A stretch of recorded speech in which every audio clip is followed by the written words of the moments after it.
It is a lovely good evening. Thank you for joining us on the Millennium Tonight program this evening. And it's good to know that you tuned in on the other side, our dear viewer, and just following through with today's programming. My name is Lovisa Chilufia. We're live on your top study quarters on Channel 95 on our Facebook page. It is Millennium TV Zambia. Now, as Zambia heads towards the August 2026 polls, the people of Zambia are concerned with opposition unity, and the question is it even possible with now almost over 30 individuals or political opposition leaders paying the 100,000 kwacha nomination fees to the Electoral Commission of Zambia? Are we going to see a united opposition front? That is a question on many Zambians' lips. Do follow through with our conversation by joining us on Facebook. It is Millennium TV Zambia. Joining me to discuss this is Socialist Party leader and, of course, People's Pact Alliance presidential candidate, Dr. Fred Membe. Doc, you're welcome to the program. How are you doing? Good evening. I'm fine. How are you? I'm all right. Thank you very much for hosting me. It is good to have you on Millennium TV and on Millennium Tonight today. I think this is the first time we're hosting you. Indeed, it's the first time. I've never been to this television station. Right.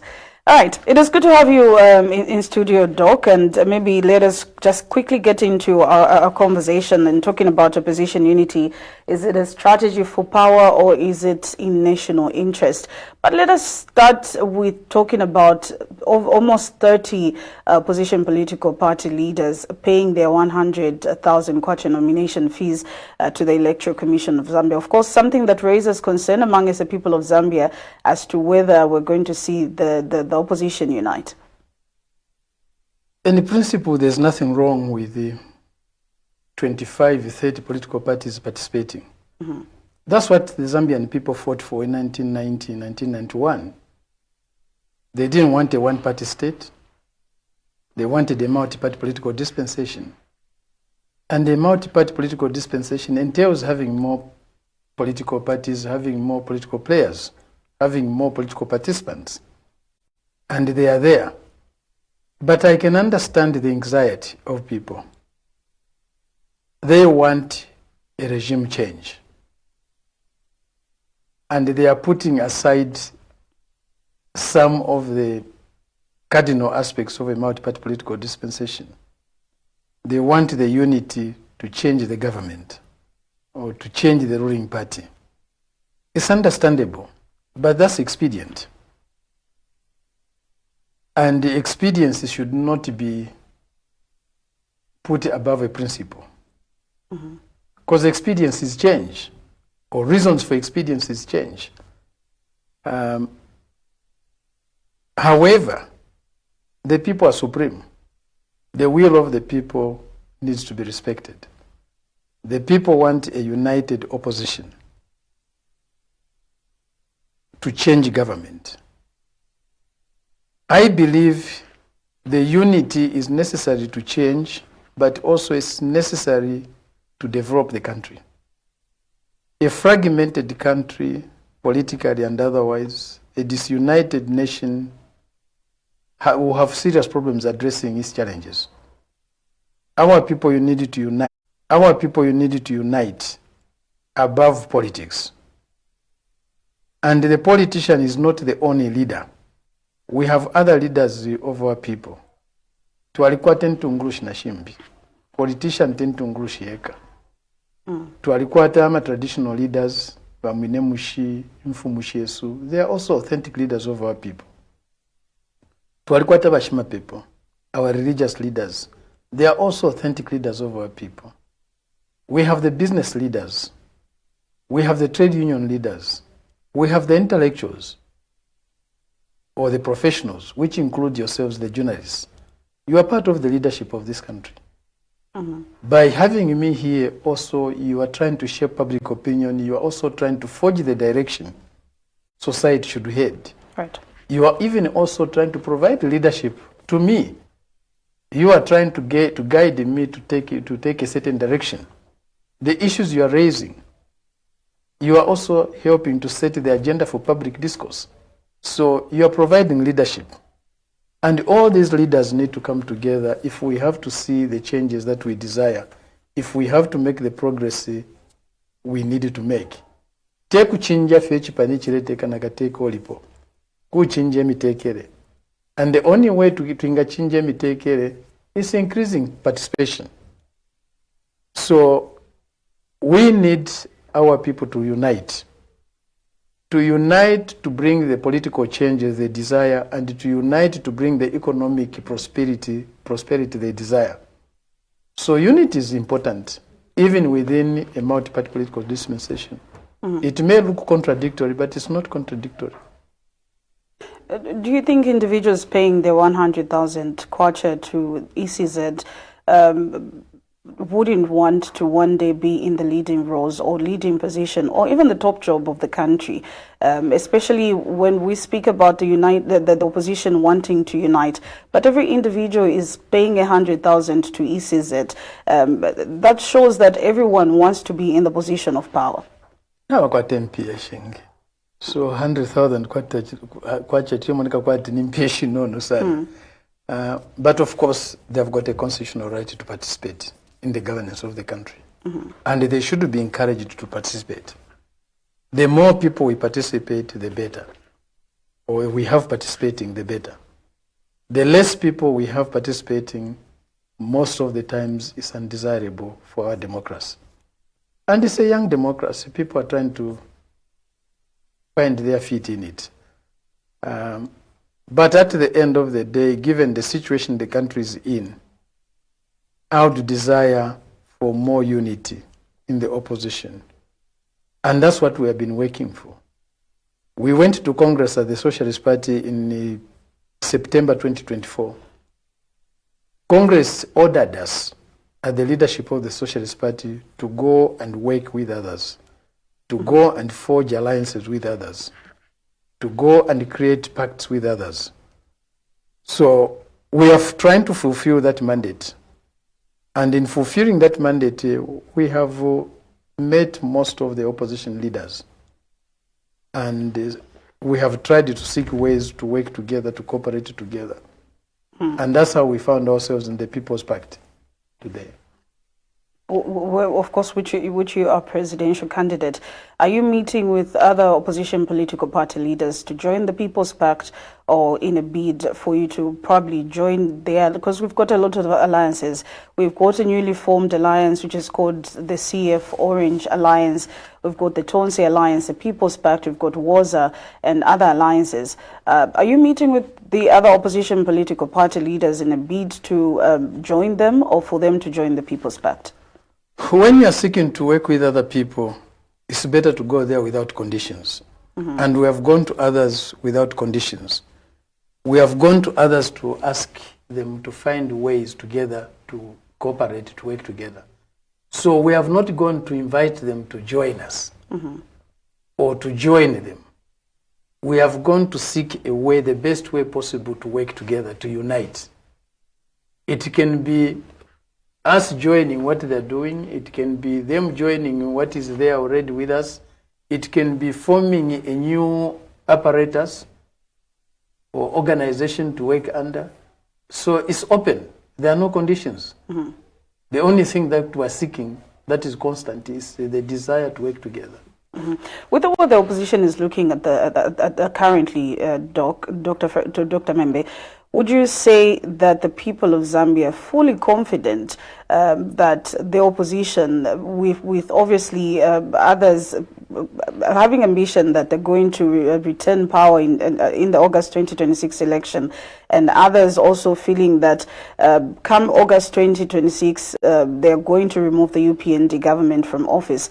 Do you think with the current opposition, and this one being in this direction, the others going in another direction, still amidst the cause for the opposition to unite, that the people of Zambia have got confidence in the opposition? What is happening is not new. We have had multi-party elections since 1991. There have been efforts to unite. In 2006, there was an effort for an alliance that included the UPND itself, FDD, UNIP, I don't know if there was another party. They went into the elections under an alliance called UDA and lost. They were defeated by one party that didn't, an opposition political party that stayed away from that unit, which was the PF. The PF in 2001 had performed very poorly. It was really, I think it's 3% or so. But in 2006, it defeated the UDA pact of FDD, UNIP, and UPND. Of course, the election was won by the MMD, which was still in government. We had another attempt at that in 2009 to 2010. There was an effort to unite the opposition. The PF and the UPND formed a pact. That pact in the end collapsed. And the following year or so, the PF went and won the elections on their own. The desire at all these times was to have the opposition unite so that they win. But the opposition has won without unity. But that doesn't mean they can win all the time without unity. People believed in 2011 that no opposition would defeat the PF or the UPND, the MMD, without unity. And indeed, the opposition won. So, yes, unity is necessary. It's desirable, and we have to work for it. Not only to win the elections, but also to change the living conditions of our people. Because our strategic objective, our main goal, it's not the form of unit we have, or the organizations we have, or the political outlooks we have, the ideologies we have. The most important thing is to change the living conditions of our people, improve the conditions of our people. That's the strategic objective. The rest are tools we are using to try and achieve that. So the tool cannot be more important than the objective. So this is not about political power and people just being hungry for power. It's about national interest. People get into politics for many reasons. There are people who say, I had a dream that one day I'll be president. I dreamt that one day I'll be a member of parliament. I dreamt that one day I'll be a mayor or a council chairperson.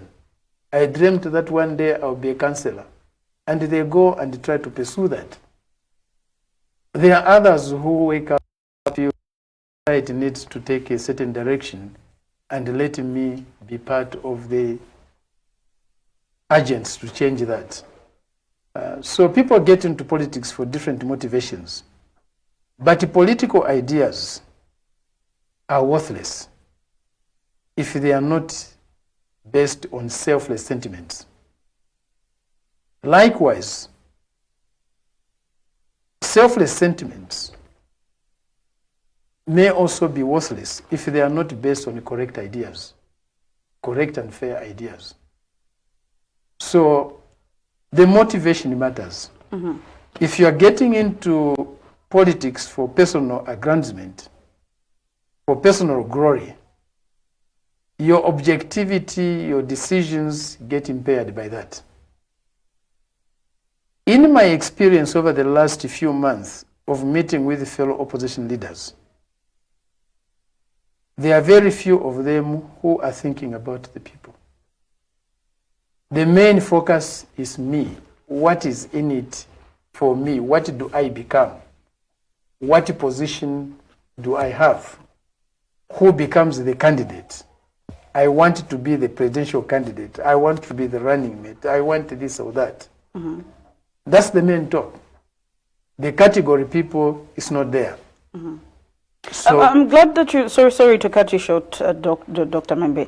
I'm glad that you bring that point out because, and this is why I asked in the first place, the concern amongst the people of Zambia is that if we're seeing everyone trying to pay for them to be on the ballot paper in the August 2026 election, is it because they want to serve the interests of the people of Zambia, or is it because people are just power hungry?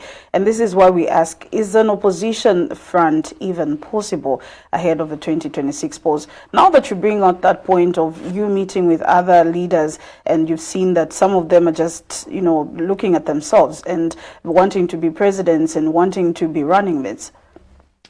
Yeah, but look, the system that we have, the political system that we have, allows that. There are people who have started political parties. Mm-hmm. There are people who have even bought political parties from others. There are people who have paid those who run certain political parties to allow them to stand as presidential candidates. It happens. Of course, we enter political life for different reasons. I'll give you an example of my own situation. It took the Socialist Party a year and a half, 1 year, 6 months, to convince me to lead the party. It is the party I helped found, but we didn't create the Socialist Party to lead it. We created it to be participants in it. So it took 1 year, 6 months to convince me to lead the party. Even now, if my colleagues, my comrades want me to step aside, I have no problem. It won't take them more than a second to convince me to do. Similarly, the People's Pact. The People's Pact was not created by us, the politicians who lead it today. It was created by people who are not in open politics. By open politics, I mean those who are not seeking positions. They don't want even to be known. They want to remain anonymous. They had been working for 2 years to try and help construct a leadership that can take over from the current ruling party. They invited us and gave us these roles eventually. And we don't even control the People's Pact. We, the politicians, who are participating in it. Our control may be 30% or 40%. 60%, 70% is controlled by the initiators of this project, who we are calling the trustees of this project. They are the ones still in charge of constructing the leadership. They are the ones still in charge of, to a large extent, of mobilization of resources to enable this pact to function. So it's a different one. Mm-hmm. Even if I wanted to champion it in my direction, I don't have the powers. Mm-hmm. I don't have the powers at SP level. I don't have the powers at the pact level. Let me take you back a little bit when you talk about, you having to take 1 year, 6 months to be convinced to be party leader of the Socialist Party. And even now, if you were to be asked to step aside, you would do it in a second. I think sometime last year, there were issues around, someone wanting to vie for the position of presidency in the Socialist Party, and he was expelled from the party. At that particular time, did you think of stepping aside and maybe thinking that the party wanted to change leadership, or you should pave way for another person to take over the leadership of the party? The Socialist Party is an organized party. It's got its own rules. If you want to change leadership, there are procedures to change it. And generally or normally, the leadership is changed at Congress.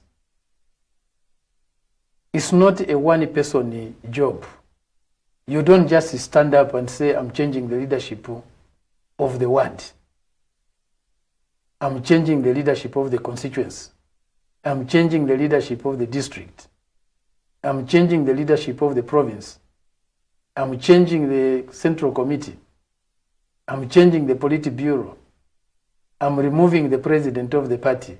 No, it's a collective decision that is decided by Congress. If you wanted to do that, you feel very strongly that the leadership needs to be changed. You organize according to the Constitution, for an extraordinary Congress. You don't just maneuver around. No, that's anarchy. And if you do that, yes, you face the consequences of the whole party machinery. It's not about an individual. Let's get back to our conversation, Dr. Membe, and maybe just talking about how possible, opposition unity can be made possible.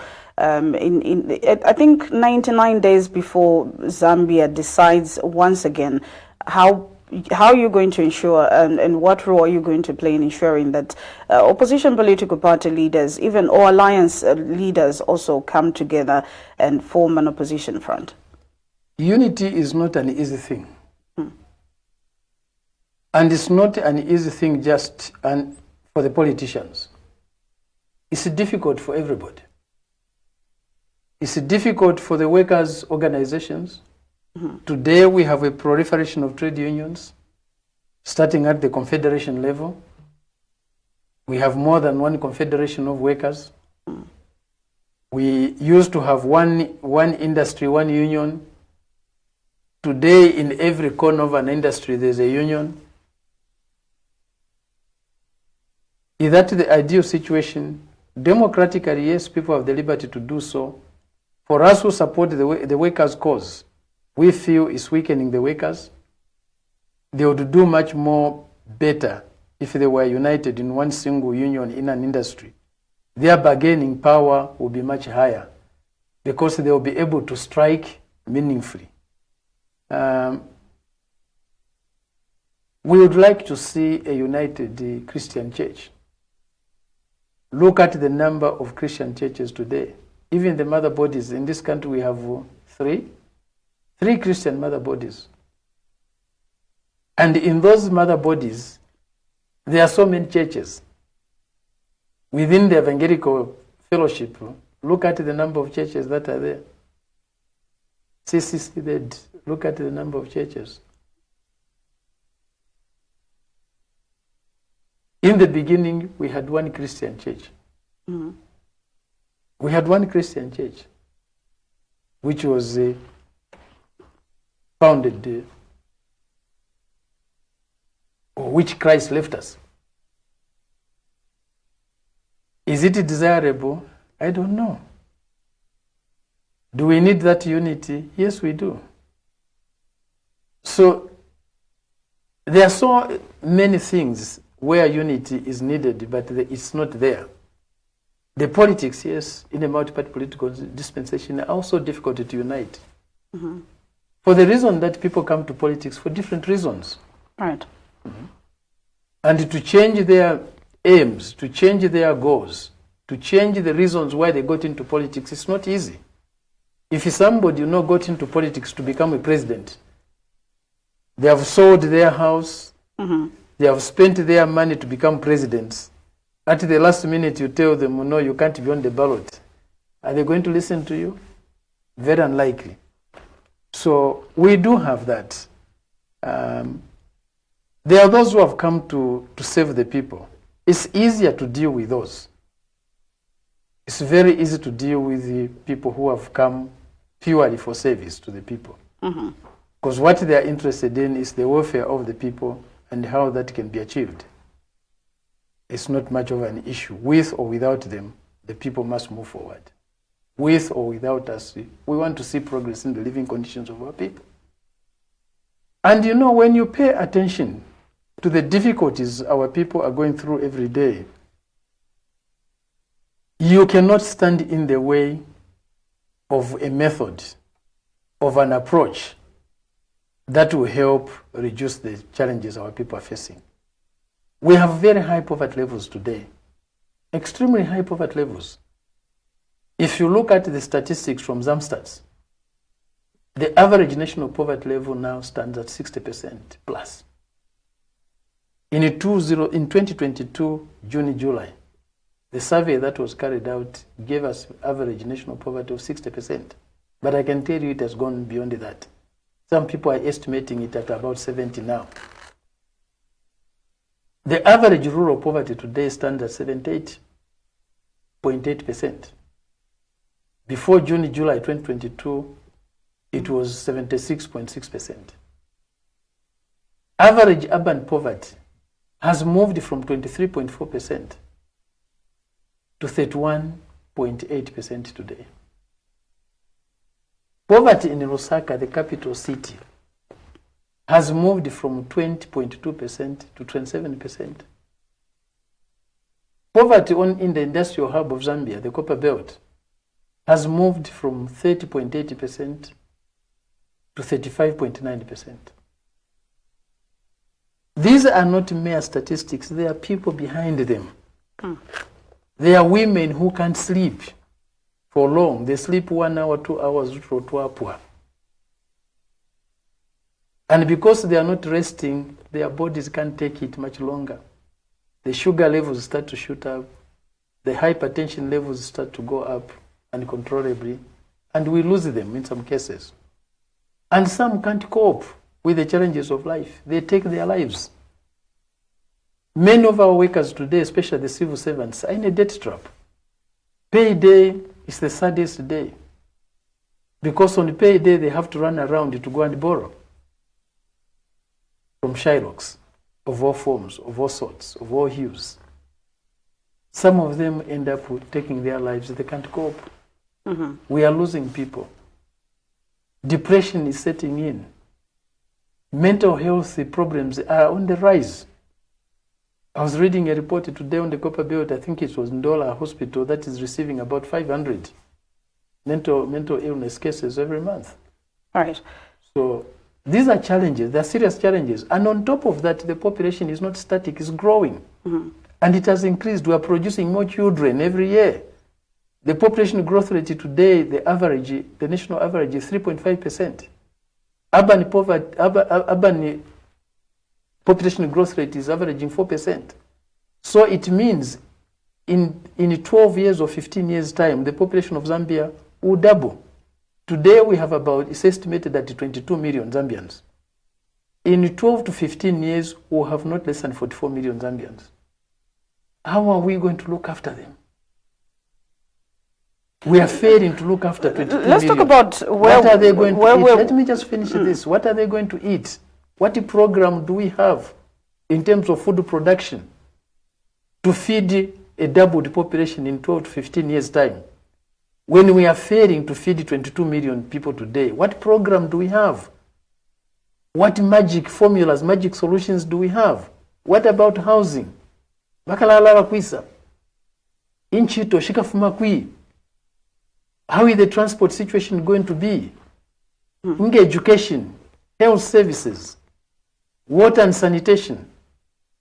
So these are problems that should torture our leaders. And if our leadership was focused on this, they would realize that these problems are huge and they need maximum unity of our people. They need maximum unity from us in the politics to tackle these problems, because nobody has magic formulas for these problems that appear to be insoluble. They are difficult to solve. If your bearings are not strong, you can end up giving up. You can end up giving up. You become impotent in the face of these challenges. These are not small problems. They need maximum unity of the political leadership. And not of the political leadership alone, but also of other leaders I mentioned earlier. They need to participate. You need to participate. You need to help us to find solutions to these problems. And it's not just the responsibility of us who have volunteered to be in politics. Right. When we began our conversation, you spoke about the opposition unity is not just about changing government, but changing the living conditions of the Zambian people. You've brought out all of these statistics that just don't point to the current situation in Zambia. It stems from where we're coming from, the poverty levels, unemployment levels, Zambia's economy not performing well. Up until where we are today, if we are going to be looking at changing the living conditions of the Zambian people, Dr. Membe, what lasting solutions are we looking at? Because as you say, the leaders that are just looking to be in power because they want to be presidents, they want to be running mates, and they just want to be in a position of power. But what lasting solutions are we bringing to the table? Because all of this that you mentioned points at lack of leadership in our country. But what lasting solutions are we supposed to be implementing as a country to look at the unemployment levels, which have continued to rise, the poverty levels as well, the living conditions of the people that you speak about? How do we bring lasting solutions? And maybe this is where we can bring in the speech by the outgoing ambassador to the United States Ambassador Michael Gonzalez, when he speaks about failure in our health system as well, even just our leadership, not just in this government, but successive governments as well. Where are our leaders going wrong? Firstly, Vachirufia, to solve any problem, you have to understand that problem. You cannot solve a problem you don't understand. You cannot solve a problem you don't acknowledge that it does exist. You have to acknowledge that it exists, and you have to understand that problem. You have to understand what has created that problem. Where is that problem coming from? What's its nature? And then you start finding solutions. And solutions are not easy. What we are looking for is not a single genius, a MacGyver, a fixer. It's not a barrel of fixers who fix it. What we are looking for is collective wisdom. We are looking for a collective genius. We are looking for a collective MacGyver. We are looking for a collective fixer. If you look at the current nature of our problems, 80% of our people today depend on agriculture, directly or indirectly. They are dependent on agriculture for survival. 80%. Over 70% are directly employed in agriculture. Right. Over 70% of our workforce is employed in agriculture, but producing only 3.5% of the GDP. We can round it to 4% if we want. And that 4% or 3.5%, that's what this 80% of our population is sharing. That's where they are earning a living, from 4% of the GDP, 3.5% of the GDP. 80% of your population is dependent on that. That's where income comes from. You can see the correlation between that and the poverty levels. That's why you are finding in some places, a number of our provinces, the average poverty level is averaging almost 80%. Muchinga is 82.6%. Northern province is 78%. Western province is 78.6%. Luapula is 77.3%. Eastern province is 76.4%. You can see how it's averaging. So if we have to move our people out of poverty, we are saying the first thing to hit at is agriculture. We have to change agriculture. We have to reform agriculture. We have to revolutionize agriculture to make it more productive, to make the contribution of agriculture to the GDP much higher than it is. What is causing this low GDP contribution of agriculture? One thing, the productivity is very low. It's very, very low. Only 15% of our arable land today is under cultivation. All the land in Zambia that is available for cultivation, only 15% of it is being cultivated. And out of that 15%, only 5% of the cultivated land is under irrigation. So the majority of our agriculture, 95% of our agriculture is dependent on rain-fed agriculture, which means you only produce one crop a year, because our rain cycle is only once in a year. It's not twice like other places. We only have rains once. And because also we are not irrigating, our productivity per hectare is also low. Only 0.02% 0.02% of our agriculture is mechanized. By mechanized, I mean just having a tractor, a basic tractor. 99.98% of our agriculture is Kambwiri. Not Chimba Kambwiri Mwachwante. Akakasu.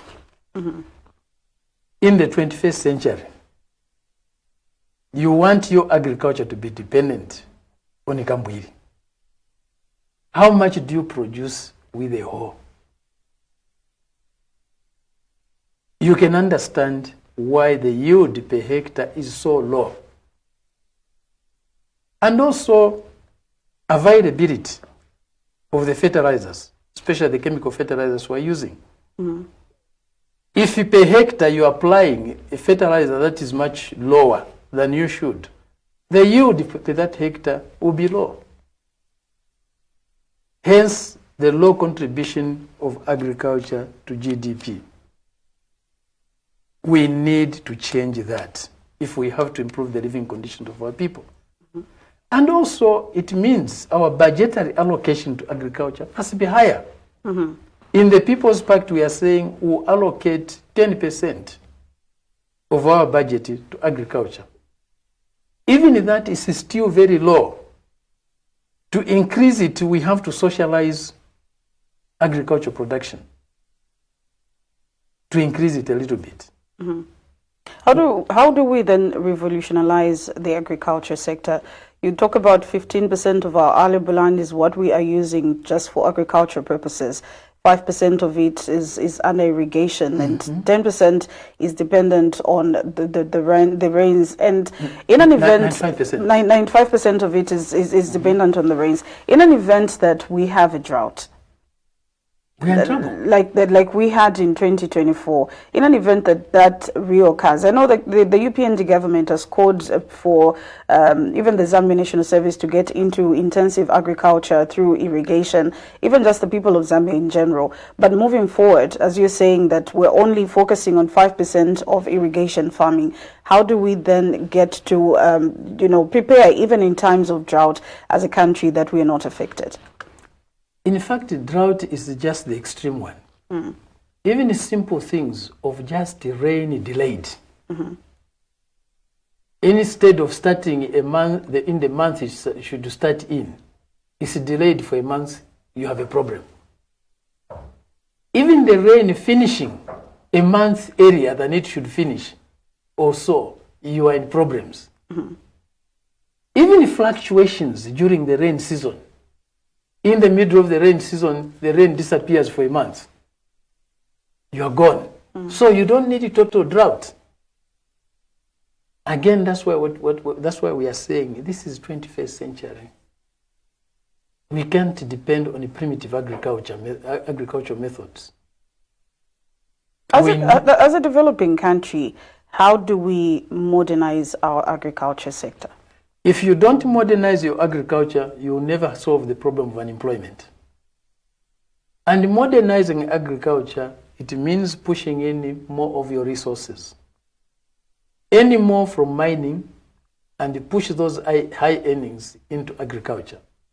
That's where 80% of your people are deployed or are earning a living from. Push in more education on agriculture to improve the methods and so forth. Agriculture also needs to be accompanied by good health services in the agricultural areas. It needs also improvement in the infrastructure in the agricultural services areas. It needs improvement in the irrigation systems. We have some of our best productive provinces. Their biggest problem is water. Look at Southern Province. Still with extremely good soils. But there's no water. 60 years down the line, we have not canaled Southern Province. We have not canaled or put dams in Eastern Province. These are our key productive areas. The water is up north in Luapula, northern and Muchinga, and parts of northwestern province, and the Copper Belt. But these have not been really our agricultural areas. Yes, we have been talking about improving agriculture in these areas, but it doesn't happen overnight. What efforts are we making to provide the people of Southern Province with adequate water? We are talking of irrigation. You can't be irrigating, with just boreholes. It's not sustainable. And it's not even good for the environment. What programs do we have to push in more water in Southern Province? To push in more water in Eastern Province? The Ruangwa River dries up during the dry season. It fills up very quickly, but all the water just goes into the Zambezi and way out into Mozambique and the Indian Ocean. As Comrade KK used to say, laughing at us as it's going, because we are not using it. We have not dammed the Ruangwa to push water into Eastern Province. After we use the Kafue water for hydropower in the gorges, all that water just goes into the Zambezi, off to Ruangwa, Feira, and the Indian Ocean. We don't use it. We don't use it at all. It doesn't even go into the Kariba Dam. The Kafue River doesn't feed into the Kariba Dam. It joins the Zambezi after the Kariba Dam at Chiawa. So the Kariba Dam, we're just using Zambezi water primarily. That comes mainly from northwestern and the northern part of Angola. Right.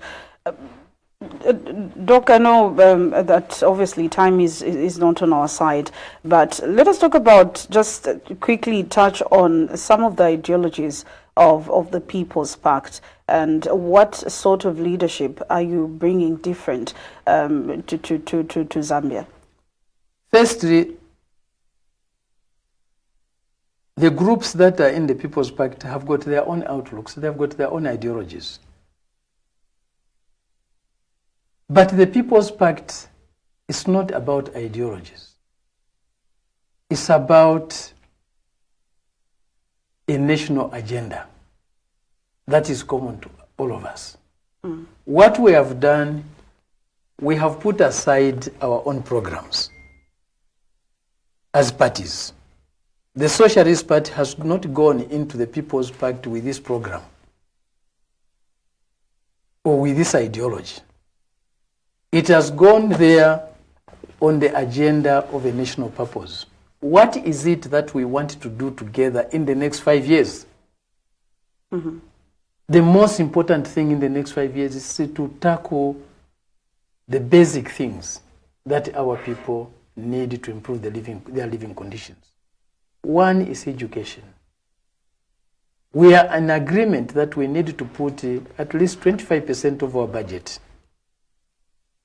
into education. The second thing is health. We are saying let's put 20% of our national budget in health services. Quickly on education, what's the top priority? Top priority is all levels of education, including a literacy campaign. A very big number of our people in this country today cannot read and write in English. Probably, Bachirufia, you have experienced it. When you go to try to talk to people in English, they'll say, Alande Muchivemba. You may think they're being funny, but they mean it, they don't understand it. You give them something, right, even your name here, they say Lemben. They give you the name. You think they are just lazy. No, they can't read and write. We experienced this quite early in the life of the Socialist Party. And we embarked on a nationwide literacy campaign. We have a literacy campaign that we have run for 5 years. And we have trained over 5,000 people, predominantly women, to read and write. People could not read and write. In 6 months, we have made them able to read and write. They can write you a love letter now. They can send WhatsApp messages, they can send SMSs and so on in 6 months. We are not going to make progress if these people are not made literate. When you are illiterate, you can't read the prescriptions from doctors. Your own mortality increases. The infant mortality also increases. You can't even look after children properly, and you can't even carry out agricultural activities properly in a more efficient, more effective, and ordered manner. So that's another form of education. We need also to get to basic education, primary education, preschool, secondary school, university, and also postgraduate. This country has not paid sufficient attention to postgraduate education. You can't develop a country without researchers. Postgraduate education teaches you how to research. A master's degree, a PhD, the main thing they're teaching you or you are learning is to how to research and write a good research report. That's what we need. We need more researchers. Right. We have policies that are not researched. And it's been disastrous. It's trial and error. Every policy needs to be researched. But we don't have researchers. We don't have enough postgraduates. And even the quality needs to be improved. You touched on the health sector as well. What is it that you're looking to change in the health sector? Firstly, you don't have even doctors today. You have 3,000 doctors unemployed, but your physician density is so low. By physician density, I mean the number of doctors per every 1,000 or so. It's so small. Many of our people are born and die without ever being touched by a doctor.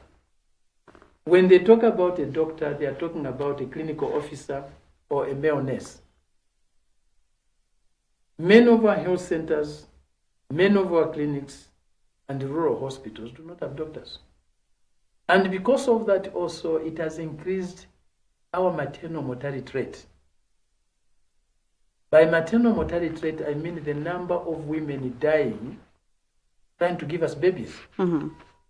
We are losing so many of our women trying to give us babies, partly due to lack of cesarean operations. 5% of our women, or pregnant women, especially the younger ones, need cesarean operation. Cesarean operation can only be conducted by a medical doctor and in a theater. Most of our facilities do not have even an operating theater. So these poor women die in childbirth. Something that we should rejoice when they're trying to give us babies, it becomes a death trap. Gaba papa wino ni mapusukeni. Mapusukeni kunshi. Why should childbirth become infwa?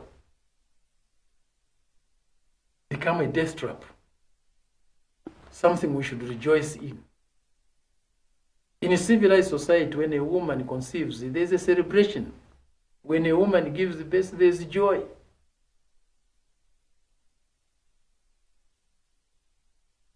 A number of our women are dying due to septic wounds.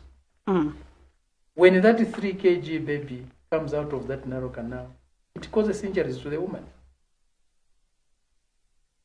And the treatment is simply antibiotics. Many of our health facilities do not have those antibiotics. And these women die of septic wounds and very painful deaths. The third killer of our women trying to give us babies is lack of oxytocin, a drug that is used to stop the bleeding. Swine farmers, pig farmers, give their pigs, or they give their pigs when they have littered for them, oxytocin to stop the bleeding. The same medicine you use for the pigs is the same medicine you use for human beings, fortunately. Swine farmers have it for their pigs. Our health facilities do not have it for the humans. we are saying we can't have that. You brought in the issue of the American ambassador. 1.2 million Zambians, they live with HIV. 1.2 million of our fellow citizens out of a population of 22 million. They live with HIV. Their lives are dependent on foreigners, on the Americans giving them medicines every month. If they pull the plug, they withdraw that support, these people are in trouble. How can we live the lives of 1.2 of our fellow citizens in the hands of foreigners? The health care of our people, the well-being of our people is a primary responsibility of our government. We can't subcontract that. We have money for other things, but we don't have money for the lives of our people. We have money to pay people to change the constitution, to bribe people to vote for Bill 7, to do all sorts of things. We have money. We have money to hold the by-elections endlessly. Right. But we do not have money to look after 1.2 million Zambians. We say the USA and the other donors, please look after these citizens. What type of people are we? What type of caring leadership is this? Is this compassion? Is this Christian? Is this responsible? That's what the American ambassador, Mr. Gonzalez, is saying. He's pointing out to us to this. Take responsibility for the lives of your people. Take control of your own destiny. You are not a colony of the United States. You are not an extension of the USA. You are not a state of the United States. You have your own government. You have your own president, your own ministers, and so on. Ambassador Gonzalez points out system failure in our health sector, in our health system as a country for many years. Dr. Membe, how do we rectify that as a country moving forward? In his speech, he speaks about Zambia's health system being dependent on the American taxpayers' money, and we're expecting that they're going to fund our health system. They're going to give us medicines for the 1.2 million people living with HIV and AIDS that you speak about. And also, he points out, our leaders directing funds that are meant for the healthcare system to their pockets and in other things. How do we rectify that as a country? How do we build a strong health system as a country without being dependent on foreign aid? We forget easily. What Mr. Gonzalez is saying was said before. Ambassador Foote, who was the USA ambassador when the PF was in power, said similar things, and they kicked him out. The PF government kicked him out. The issue of stealing from the health system has been there. What Mr. Gonzalez is saying is true. The stealing of health money has been with us for some time. But no politician has gone to prison, as he was saying. Not only under the UPND government, even in the PF government. To some extent, even in the MMD government. Money that is supposed to save the lives of our people, we steal. When you steal money from the health system, you are stealing the lives of your people. When you steal the health of your people, you are shortening their lives. You are killing them. You are murderers. Shameless murderers. You see them building houses all over. Those houses, you know that they have been built on the lives of people. They have killed people to build those houses. They are rich today. They have killed people to become rich. Bashitisha obumi bw'abantu. He's right. So that's why we are saying ichirefuwaikwa tekuchinja fye chipani chireteeka nakateeka kuchinja emitekere nga tatuchinjisha emitekere takuleko tuleya. And how do you change emitekere? You can only change emitekere by expanding participation, by increasing participation. You can't leave the governance of this country to politicians alone. Ababemba batile enfu mushitungulu bafye abateeka abakiteefu into bantu. Leaders lead, the people govern. When the leaders lead and govern, you see the steering that is there. That's what Mr. Gonzalez is saying. This is shameful. And while all this is happening, we are busy talking about witchcraft. Uyu alifu okulo wa president na kamilioni alimukoti mwamutwala kuchifungo. The next thing ba president atina banchita accuse ubuloshi atina listen ama parts defending himself. Nangu mumushi ngamwatampo kula sonta nubuloshi. Just know that mushi uyo takuli tamwavi omutende tamwavi ekikute tamwavi nokuyantanshi. This is where we are. When a president is busy talking about witchcraft, when the courts are busy adjudicating on witchcraft, when the prisons are busy keeping prisoners of witchcraft, when the media is full of stories of witchcraft, and the whole world is laughing at you. They were laughing at us over the chameleon being used to bewitch the president. They are laughing at us now about the body parts that have been taken. Is this the way to run a country that is so troubled with the poverty levels I was talking about, Mayo? Is this the way to run a country? Just look, I've given you the statistics of where we are and where we're headed in the next 12, 15 years. And 15 years is a very short period. And your debts are increasing.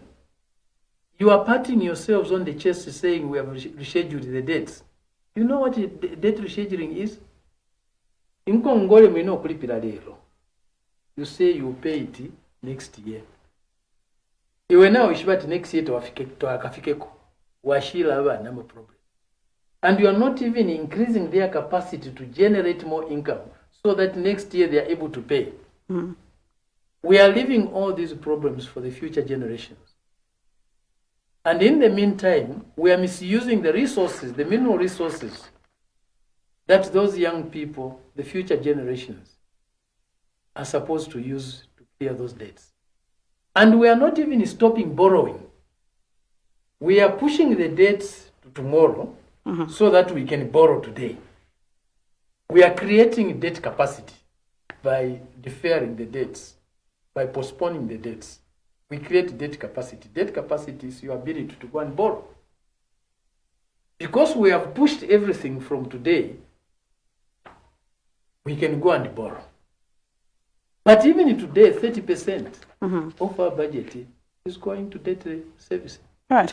Dr. Membe, due to time, I want us to quickly touch on the issue of illegal immigrants in the country.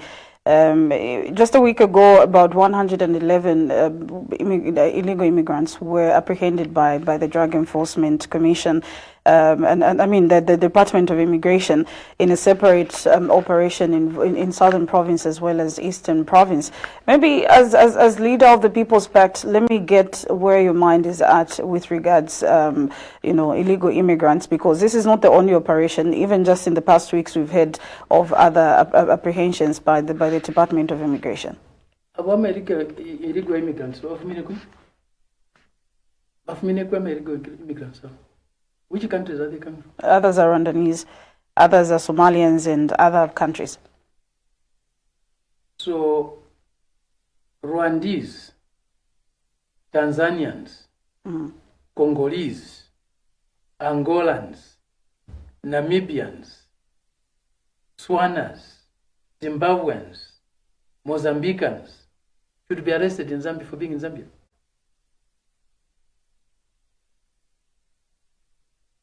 Why not? Are they not Africans?